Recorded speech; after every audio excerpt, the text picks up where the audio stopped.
नमस्कार श्रद्धास किचन को आपण मानक स्वागत। आज मुझे आपण मानक पई नहीं आसी कदली मंजार तरकारी।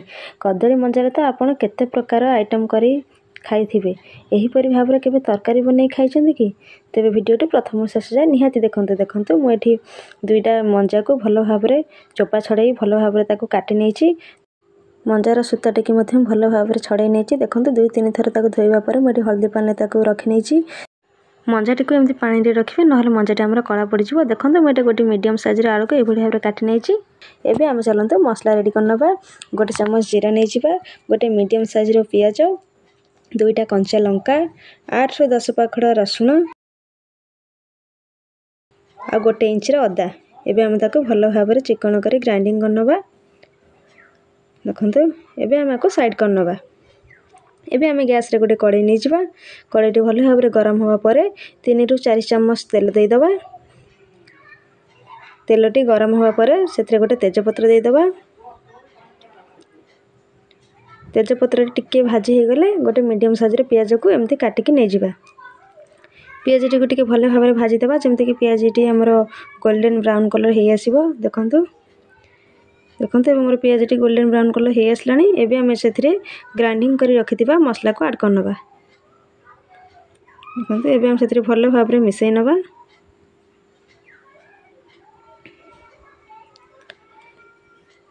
गोटे मिनिट पर्यंत हम एमती ताको भलो भाबरे मिसै नबा।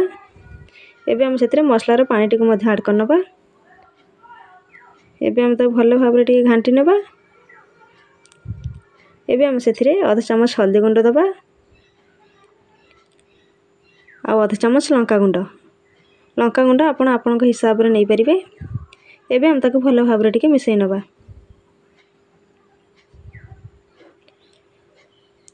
मसला टी टिके कसेबा पई हमें कड़ाई रे ताको 2 ରୁ 3 मिनिट पर्यंत ढाकुणा दे छाडी दबा।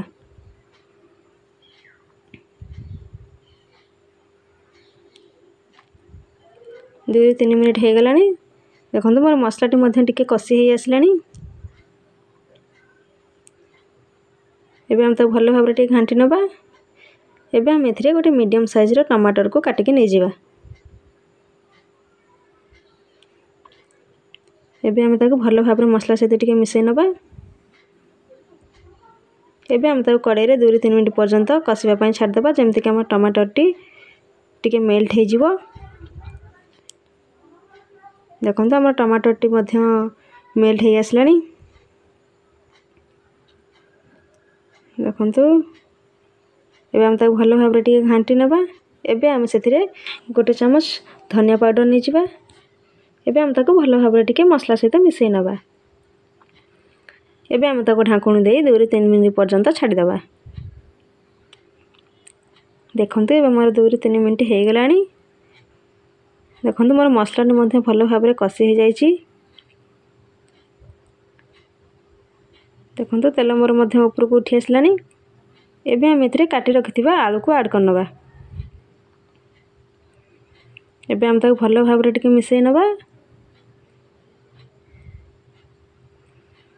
एबे हम एथिरे स्वाद अनुसार लूण को मध्ये दे दबा। एबे हम ताको भलो भाबरे टिके मिसै नबा। आलू रे टिके पानी दे दबा जेमति कि हमर आलूटा टिके भलो भाबरे सिझी जिवो। पानी दे ताको भलो भाबरे टिके एमति घांटी नबा। एबे हम ताको कड़ाई रे 3 ରୁ 4 मिनिट पर्यंत छाडी दबा। देखंतु मोर 3 ରୁ 4 मिनिट हे गलानी। मोर आलूटी मध्ये आधा आधी सिझी आसलानी। एबे हम ताको टिके भलो भाबरे घांटी नबा। एबे हमें मंजा को कड़ाई रे ऐड करनबा। देखंतु मु एठी मोर मंजा को पानी रे छाणी नेछि। एबे हम ताको कड़ाई रे ऐड करनबा।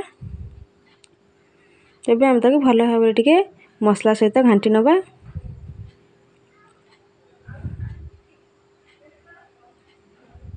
एबे हमें मंजाटी को सिझिबा पई 3 ରୁ 4 मिनिट पर्यंत ढाकुणा दे कड़ाई रे छाडी नबा।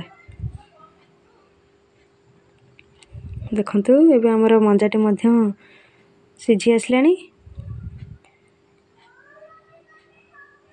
एबे हम मंजारे किछि पानी ऐड करिबा। देखंतु मु एठी गोटे बाउल पानी ऐड करछि। बेसी पानी देले हमर मंजाटी भलो टेस्ट आसीबनी। एमती हल्का पानी नवा देखते ए पानी आमर भल भाव में फुटापी आम ए 2 ରୁ 3 मिनट पर्यंत कड़े छाड़देवा। देखो मोर मंजाटी भल भाव में पानी फुटी आसला मोर मंजाटी रेडी हो गला आप देखिए जापे। एवं आम से किसी गरम मसला को ऐड करनवा ताको भल भाव में मिसई नवा।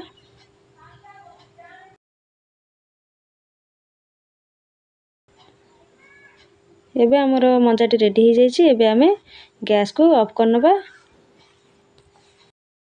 एबे रेडी हो गला आमर मंजा तरकारी। एटा खाइबा को बहुत ही बढ़िया लागिवो।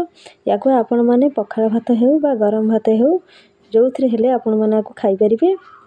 एटा घरे निहाती भाव में ट्राई करंतु। मो वीडियोटी आपण मानकु पसंद आस्थिले मो चैनल को लाइक सब्सक्राइब शेयर करबा को भूलंतुनी। मो पुणी आसीबे आ एक नुवा रेसिपी सहित। रहिली नमस्कार।